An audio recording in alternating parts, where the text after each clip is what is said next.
Huh? What's up, everybody? Dead Girl here. Today we're in the beautiful city of Savannah, Georgia. We're staying at the Macmillan Inn. It's a beautiful bed and breakfast run by a wonderful couple. They do breakfast in the morning. We're actually going to go out and we're going to explore the city. We're going to stop by Bonaventure Cemetery. The city does have free transportation within the historic district. One of them is the Downtowner application that runs from 5 p.m. to 5 a.m. You can get a free ride anywhere. It's run by the city. You do have to wear your mask though as of today, which is August 2021.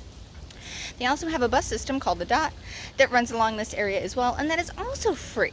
So first stop we're going to hit is going to be Bonaventure Cemetery. Let's go. What's up, gang? We made it to Bonaventure Cemetery. Now here is where they shot part of In the Garden of Good and Evil. We're going to wander around. They do offer tours. We opted not to do a tour because we tend to like to explore on our own. So let's head in and check this place out.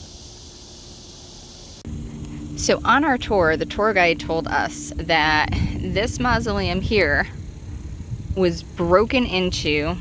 You can see if you look real close on the sides of the doors, and the bodies were taken out. They don't know who broke in. They don't know what happened to the bodies. She did mention that there's been some suspicion that maybe the parts were used in some type of ritual or black magic, but they never found out who, what, where, why, nothing. But it's an interesting piece, very beautiful, very Egyptian, just one of the amazing pieces here in Bonaventure Cemetery. Alright, so this obelisk here goes all the way up into the treetop, which you can't see very well, so let's walk around the side. This is the tallest obelisk here in the Bonaventure Cemetery. The thing is massive. And because, you know, there's got to be a dirty joke in somewhere, right in front of it is a ball. So the balls are in front of the shaft? The balls are in front of the shaft. Gotcha.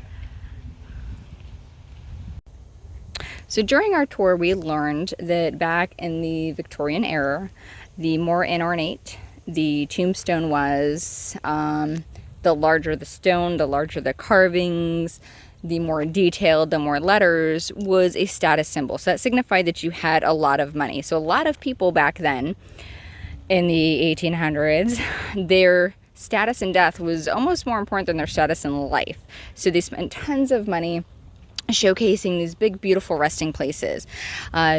Places like this, where it's just got some smaller stonage. So see how it's kind of outlined in a box shape here and over here?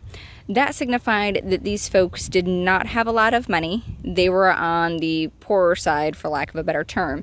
And a lot of these small stones were things that people would take out of their garden and they would use to mark the final resting place of their loved ones. So if you're in a cemetery and you see something like this, just know that, you know, back then it was to signify that unfortunately they didn't have the means to do these big ornate columns or mausoleums as some of the other folks do that were well-to-do. And some folks only received something as simple as this here burial marker. It's just something to think about when you're wandering through cemeteries. It's a different way to look at things. So another fact that we learned while on our cemetery tour here at Bonaventure is if you look at the sculptures, and they've got angelic wings, obviously they represent an angel. But the second most important thing you want to look at when you're looking at these sculptures is their feet. If they are barefoot, that means that they were heavenly depictions. If they have shoes, that means that they were of earthly depictions, mortals, boys and girls. So whenever you're looking at one of these beautiful statues, and if they don't have wings and you're not quite sure what the representation is, look at the feet. That'll give you a great indication of whether or not it's angelic or mortal. There are so many beautiful pieces here. I don't have the words. It's such a welcoming feeling in this cemetery. We're going to take you along and show you some more things, but that's just a little fun fact for you.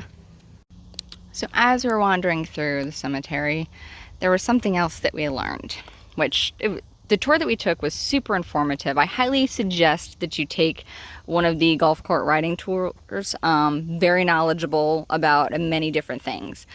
So if you noticed, some of these resting places, they have these cement barriers surrounding them.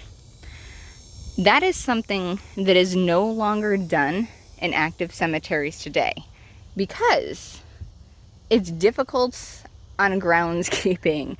I know that may seem like a trivial thing to you and I, but the groundskeepers, it makes it difficult for them to maintain the overgrowth on these areas. So it was quite interesting to learn that they stopped doing these small walls here in cemeteries. This place is absolutely gorgeous. And here's something else I wanted to show you guys too. If you look here, there's a cross that's laying. Now, you can look at this two ways, but there's only correct way to look at this. So, if you look at this cross, it appears to be laying down. The cross is in fact on its way to standing upright. So when you see these types of crosses and it looks like they're laying down, they're actually in transition of being risen to be put upright. That was a fun fact that we learned today. So this is Gracie Watson. She is one of the most famous headstones in the cemetery. People leave her gifts, candies, toys. It's said if you leave her a goodie, you'll have good luck and good fortune. You'll also notice that people leave rocks. This is something that is done in the Jewish faith. There are rocks spread throughout the cemetery on many headstones. It's not something that you're actually supposed to do. It can cause damage to the graves. So the keepers here that take care of this place ask you not to do that. Now I'm going to leave Gracie a little gift.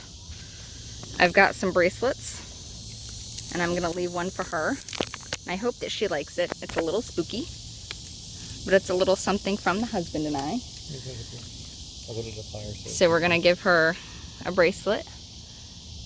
And JD's going to put that up there for Gracie. I hope you enjoy it, Gracie. It was a pleasure visiting you. She's got this beautiful bush surrounding her. Absolutely gorgeous. So if you ever come out to Bonaventure, make sure that you stop by, pay your respects, and say hello to Gracie Watson. So as you come through Bonaventure Cemetery, you'll come across this section. Now, we learned a couple of things. We also learned that the iron fences around some of these plots was another way to signify the family's wealth. Just like all the wording, all the ornate decorations, all would tell you that these families had money. Now, as you can see here, there is some damage. This damage was done due to a tree that fell when Hurricane Matthew hit a few years ago. So they left it just how it is. Of course, they cleaned up the trees, but unfortunately, there was some damage caused due to the storm. Alright gang, that's going to do it for our tour of Bonaventure Cemetery. There is so much to see here. There's tons of history. If you get the chance, definitely do one of the tours. I highly suggest doing the tour done by Savannah cruisers. They are phenomenal. Lots of knowledge, lots of great information and history. It's definitely a historic tour. They do give you a lot of information about some of the plots as well as some of the sculptors that did some of the actual angels and some of the other decor on some of the graves. So just all around beautiful, beautiful cemetery. We enjoyed our time here. We appreciate you guys tuning in and watching this video. Thank you so much. Don't forget to like, share, and subscribe. And until next time, keep it spooky. Bye.